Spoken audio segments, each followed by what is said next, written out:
But صاحب ہیں آزاد کشمیر سے، کہتے جی کل بھارتی اپوزیشن لیڈر راہل گاندھی نے لوک سبھا میں مودی کی پالیسیوں پہ تنقید کرتے ہوئے کہا کہ آج مودی کی وجہ سے پاکستان اور چائنا اور زیادہ قریب ہو گئے ہیں، روس بھی پاکستان کے ساتھ تعلقات میں اضافہ کر رہا ہے۔ تو کیا آپ ان کے اس بیان سے اتفاق کرتے ہیں؟ یہ ان کی وجہ مودی کی غلطیاں ہیں یا عمران خان کی درست پالیسیز؟ فہد بٹ صاحب، یہ it is a blend. Modi صاحب بنیادی طور پہ اپنی قوم کے لیے، اپنے ملک کے لیے ایک بہت بڑا اور بہت بھیانک گڑھا کھود رہے ہیں۔ اگر ان سے جلدی جان نہ چھٹی ان لوگوں کی، ہمارا تو نہیں، براہ راست تو ہمارا ایشو نہیں، تو ان چیزوں کا بہت بھیانک انجام ہوگا۔ یہ دنیا کی جو ڈائریکشن، دنیا جس سمت میں جا رہی ہے، یہ اس سے بالکل مکمل طور پہ وائلیٹ کر رہے ہیں۔ یہ دنیا اس چیز کے لیے ہے نہیں کہ آپ ساری اقلیتوں کو، مسلمانوں کو، عیسائیوں کو، باقی اقلیتوں کو آپ، یہ ہو نہیں سکتا۔ اس کا نتیجہ بہت بھیانک ہوگا۔ میرے پاس سے کتاب ہے، میں نے اس پہ کالم بھی لکھا تھا کہ 25-30 کے قریب مسلمانوں کے اندر دہشت گرد تنظیمیں، یہ کوئی پچھلے 10-20-50 سال کی میں بات نہیں کر رہا، اس میں بہت لمبی جو ٹوٹل تاریخ، کدھر گئے وہ لوگ؟ ایسا نہیں ہوتا۔ آپ کو نو ایگزسٹنس اور کو ایگزسٹنس، کچھ نہ کچھ آپ کو کرنا پڑتا ہے۔ لیکن بہرحال مودی صاحب کا اپنا مائنڈ سیٹ ہے، ان کا بھگوان ان پہ کرم فرمائے۔ پہلی بات تو عمران شاہ صاحب یہ کہ میں ان کو ذاتی طور پہ نہیں جانتا، ملا نہیں، شاید کبھی فون پہ یا کسی پروگرام کے دوران ایک دو بار ہماری بات ہوئی۔ ایک زمانے میں یہ جج صاحب بطور ایک آؤٹ اسٹینڈنگ قانون دان کے میڈیا پہ آیا کرتے تھے، تو جب یہ جوڈیشری میں گئے تو مجھے سچی بات ہے ہلکا سا دکھ ہوا کہ ایک بہت انٹیلیجنٹ آدمی، اس کی وجہ کہ ان کی ان پٹ بڑی خوبصورت اور بڑی متوازن ہوا کرتی تھی۔ لیکن آج میں سوچتا ہوں کہ ہم نے جو میڈیا میں ایک بندہ گوایا،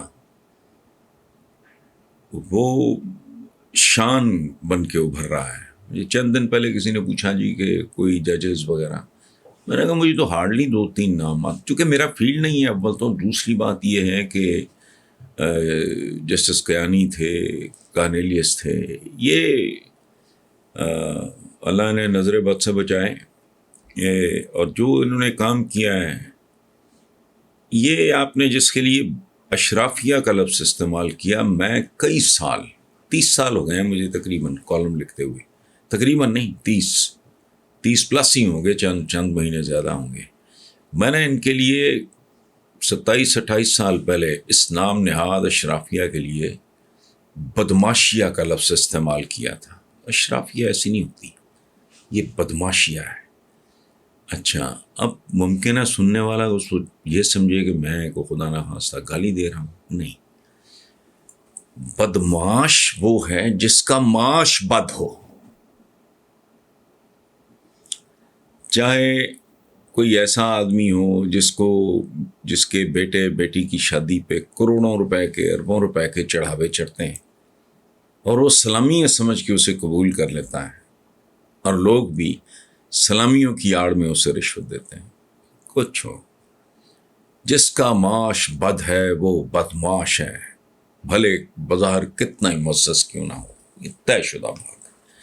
اور پاکستان کی اشرافیہ ہے ہی نہیں، جیسے پاکستان کے عوام ہیں ہی نہیں، یہ رعایا ہیں، یہ شہری نہیں ہیں، چونکہ ان کو صدیوں کی تربیت ہے بطور رعایا زندہ رہنے کی۔ یہ جو ہیرو ورشپ کرتے ہیں، آبے یابے جابے جابے نام رہے گا فلانا ٹمکانا، یہ کیا ہے؟ اس طرح کے نعرے کبھی سنے آپ لوگوں نے مہذب دنیا میں؟ تو پاکستان میں عوام نہیں ہیں، یہ ہیں رعایا، سٹیزنز نہیں، سبجیکٹس. اور پاکستان کی اشرافیہ تو اشرافیہ ہے ہی نہیں.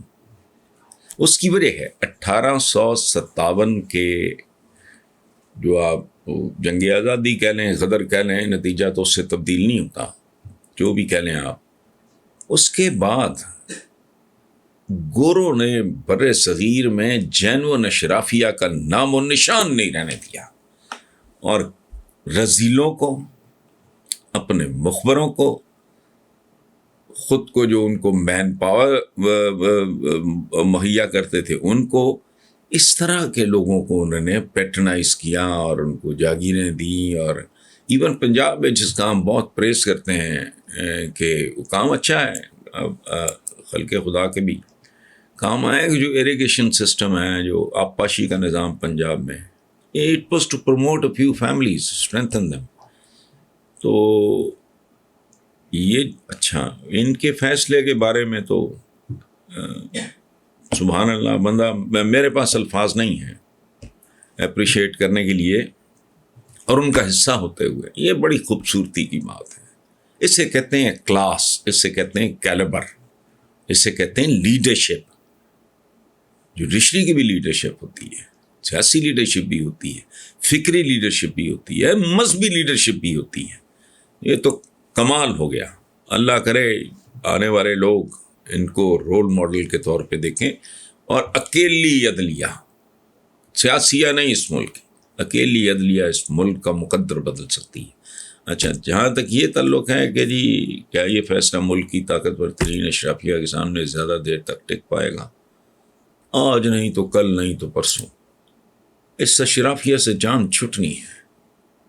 ایک گلوبل ولیج کا بڑا، یہ اس کو سمجھ نہیں آ رہی ہمارے بہت سے لوگوں کو، ان کو شرم بھی نہیں آتی. یہ اتنے ڈھیٹ اور بے شرم ہیں جن کو وہ یہ کہتے ہیں بے راہ روی کا شکار. وہ بے راہ روی کے ذریعے چاند اور مریخ پہ پہنچ گئے. ان کے معاشروں میں انصاف پایا جاتا ہے، ان کے معاشروں میں بھوک، ننگ، غربت، جہالت کا یہ حال نہیں ہے، اور وہ بے راہ روی کا شکار ہیں.